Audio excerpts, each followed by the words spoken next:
আসসালামু আলাইকুম রহমতুল্লাহি ওবরকাতুহু। প্রিয় বন্ধুরা, এমন একটি দোয়ার সাথে আপনাদেরকে পরিচয় করে দিচ্ছি যে এই দোয়াটি আপনারা যদি আমল করেন, পড়েন এবং মুখস্থ করে নিতে পারেন, তাহলে যেই কোনো রোগের চিকিৎসা আপনারা করতে পারবেন, যেই কোনো অসুস্থ রোগীর চিকিৎসা করতে পারবেন এই দোয়াটির মাধ্যমে। বন্ধুরা, কিভাবে দোয়াটি আমল করবেন এবং চিকিৎসা কিভাবে করবেন, কোন নিয়মে, সম্পূর্ণ নিয়মটুকু আমি আমার ভিডিওতে বলে দিচ্ছি। আপনারা সম্পূর্ণ ভিডিওটা দেখবেন, ইনশাল্লাহ বুঝতে পারবেন, আপনাদের অনেক উপকার হবে, আপনাদের কাজে লাগবে। বন্ধুরা, এর আগে বলতে চাই, আমার চ্যানেল সাইফুল দোয়া মিডিয়া এ পর্যন্ত যারা সাবস্ক্রাইব করেছেন সকলকে অসংখ্য ধন্যবাদ জানাই।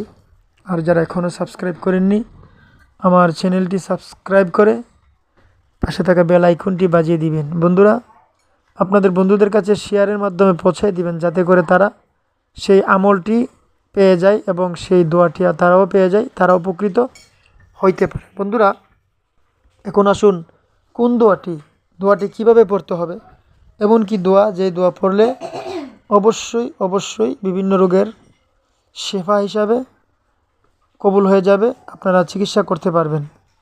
আপনাদের ঘরের মধ্যে, সমাজের মাধ্যমে মানুষ যারা আছে, হয়তো অনেক লোকেদের অনেক এমন কিছু রোগ অসুস্থতা হয়ে থাকে যাহা ডাক্তার কবিরাজ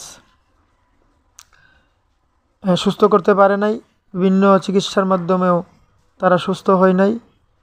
অনেক কঠিন থেকে কঠিন রোগ, তারা বিছানার মধ্যে শোয়া অবস্থা। এরকম অবস্থার মাধ্যমে যদি কোনো ব্যক্তি, আপনাদের ভাই, বাবা, মা অথবা ফ্যামিলির ছেলে মেয়ে যাই হোক না কেন, এই ধরনের রোগে যদি পড়ে থাকে, কোনো রকমই যদি সুস্থতা না হয়, তাহলে আল কোরআনের সেই ছোট্ট দোয়াটি অবশ্যই আমল করবেন। ইনশাআল্লাহ কাজে আসবে, সুস্থ হয়ে যাবে। তবে বিশ্বাস রাখতে হবে, আপনি দোয়াটি পড়তে হবে অন্তর থেকে, বিশ্বাস নিয়ে, কোরআনের প্রতি পূর্ণ বিশ্বাস নিয়ে, কোরআনের প্রতি, আল্লাহর প্রতি পূর্ণ বিশ্বাস নিয়ে, অন্তর থেকে, দিল থেকে দোয়াটি পড়তে হবে, বিশ্বাস করে পড়তে হবে। আপনি মনে করবেন যে এই দোয়াটি দিয়ে সে সুস্থ হয়ে যাবে, এবং কোরআনের ফজিলত আছে, কোরআনের দাম আছে, কোরআনের মর্যাদা আছে, এবং কোরআনের সম্মান আছে, কোরআনের পাওয়ার আছে। আপনি সমস্ত পাওয়ারের চাইতে সবচেয়ে বড় পাওয়ার হচ্ছে আল কোরআন, এটা আপনি বিশ্বাস করতে হবে। এবং আপনি মনে করতে হবে যে আল কোরআন সমস্ত রোগের শিফা। আল্লাহ পাক কোরআনে বলছে এই কোরআন সমস্ত রোগের শিফা। এই বিশ্বাসটা নিয়ে আপনি এই আমলটি করবেন। আমলটি কিভাবে করবেন? আমলটি করতে গেলে যে কোনো একটা শুভ দিন, অর্থাৎ শুক্রবার দিনটা সবচেয়ে ভালো। শুক্রবার দিন হইলে সবচেয়ে ভালো। তো 1 গ্লাস পানি নেবেন, পবিত্র হয়ে উজু করবেন প্রথমে।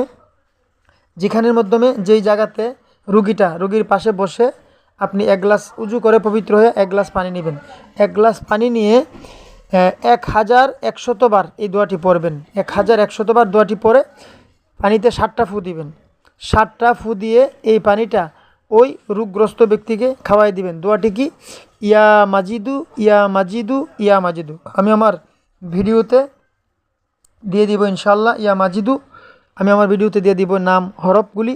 আপনারা কেউ যদি ইয়া মাজিদু 1100 বার পরে, শুক্রবার দিন পবিত্র অবস্থা 1100 বার ইয়া মাজিদু পরে 1 গ্লাস পানিতে 7টা ফু দিবেন। 7টা ফু দিয়ে এই পানিটা ওই অসুস্থ রোগীকে খাওয়াই দিবেন ইনশাআল্লাহ। পূর্ণ বিশ্বাস রেখে যখন আপনি আমলটা করবেন, ইনশাআল্লাহ আল্লাহ পাক ওই অসুস্থ রোগীকে সুস্থ করে দিবে ইনশাআল্লাহ, কোরআনের বরকতে।